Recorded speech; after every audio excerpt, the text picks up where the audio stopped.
Hey, 42 here. Life is like a box of chocolates. It's far too expensive and I only enjoy about 50% of it. But when it comes down to it, what on earth or anywhere else is life?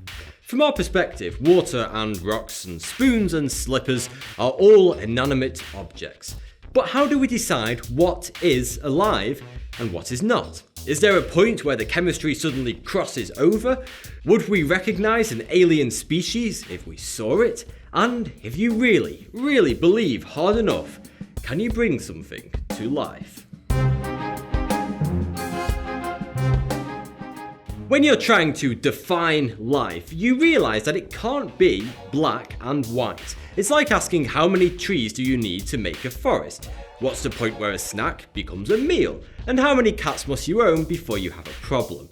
There is no one criteria that we can use to define life. And we also must remember that we have an obvious tendency to focus on our planetary carbon-based existence when there are actually countless other worlds that could have created living beings from any other elements, such as silicon or iron.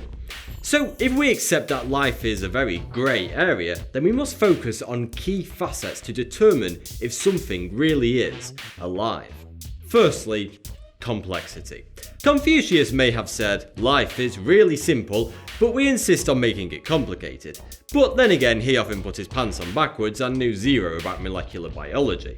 Also, life needs to practice homeostasis, meaning that it has an equilibrium for its internal conditions, things like temperature, pH value, glucose levels, etc. So, what about life on Earth? What piece of chemical creativity created the winding path from molecule to monkey to man? Well, about 4 billion years ago, chemistry became complicated and reactive enough to start what we think of as life.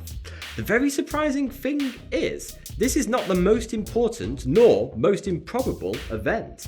You could easily get some form of life if you had a planet with a similar chemistry and conditions to ours. And there are most certainly plenty of these planets out there in the universe. But on Earth, once we had life, it just sat around as prokaryotes, a very simple form of cell, with no nucleus or other complicated structures inside it. As these basic cells, they couldn't really change, as it was almost impossible to take in enough energy to make any major upgrades. It would be like trying to install PS4 games on a Game Boy. You'd need a whole room just for the AA batteries. So they stayed like that, just little dribbling morons, for about 2 billion years. Then, a very unlikely thing happened, according to one theory. Archaea are one of the simple cell types that still exist today in some extreme environments. 2 billion years ago, an archaea let a bacterium inside it, possibly through a hole in its cell wall, and, against all odds, both survived. The bacteria became what we know as mitochondria. The reason this was so important is that these mitochondria have an electric charge, which for their size is like a lightning bolt.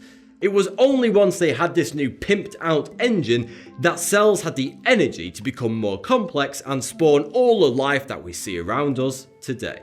Except squirrels. No one knows where squirrels are from. Part of the reason behind this mitochondria theory is that every living thing shares almost 50% of the same DNA with archaea, a 2 billion year old cell.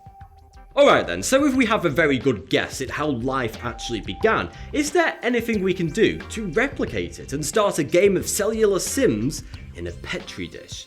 Well, we're actually not too far off getting life started.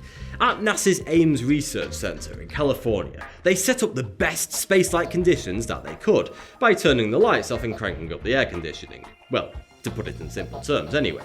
They then took commonly occurring molecules of carbon and nitrogen and exposed them to radiation, managing to produce 3 key chemicals that are needed for RNA and DNA, showing that it's possible that the components of life could have come in on an asteroid in the early stages of our planet's development.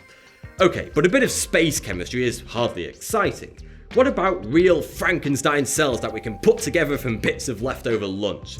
Well, Dr. Craig Venter, a pioneer in genetics, spent 15 years along with his team sequencing the DNA of a bacterium and then artificially reproducing it, along with a watermark so that they could track it.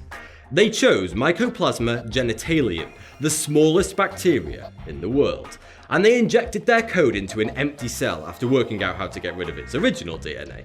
These new artificial cells successfully reproduce, showing that the process actually works. But we still don't really understand these genitalium, so basically we've created life, but we're not quite sure how. This bacterium has under 500 genes, whereas humans have 20,000. And of the 500 or so, we're not sure what a quarter of them actually do, aside from the fact that they are very necessary. Making life is one thing, but controlling it is a whole other step, so it'll be a while before you can pop down the pet store and order up a monkey with lizard eyes and bat wings. Finally, let's leave boring old reality behind and have a quick wander into the hypothetical. We're made of carbon, but what other kinds of materials could create life? And what conditions would they need to exist? Silicon is probably the most likely candidate, since it can create molecules that are large enough to carry the massive amount of information you need to encode a life form. What's more, we already have a hint at its existence here on Earth, since a type of algae called diatoms have a cell wall made up of silica. Just don't tell too many people, or carbon-free dieting will become a thing. Vadim N. Sisovic has proposed a possible space-borne life form in the form of dust suspended in plasma. In certain extraterrestrial conditions, the dust could become charged and begin to self-organize into complicated structures. And from there, who knows what the dust could evolve into? Presumably some kind of dust monster. All in all, you are unbelievably lucky to be alive. It's not just a peculiar combination of genes that makes you, you, but the overwhelming amount of chance and good fortune that got us from little dots in a vast molecular soup to big, fat, walking, talking land monkeys. Thanks for the view, subscribe for more. 42. But there's a man equally as despicable as Adolf Hitler, yet very few people even know of his existence. The humble caterpillar is one of the most mind-shatteringly incredulous creatures on planet Earth.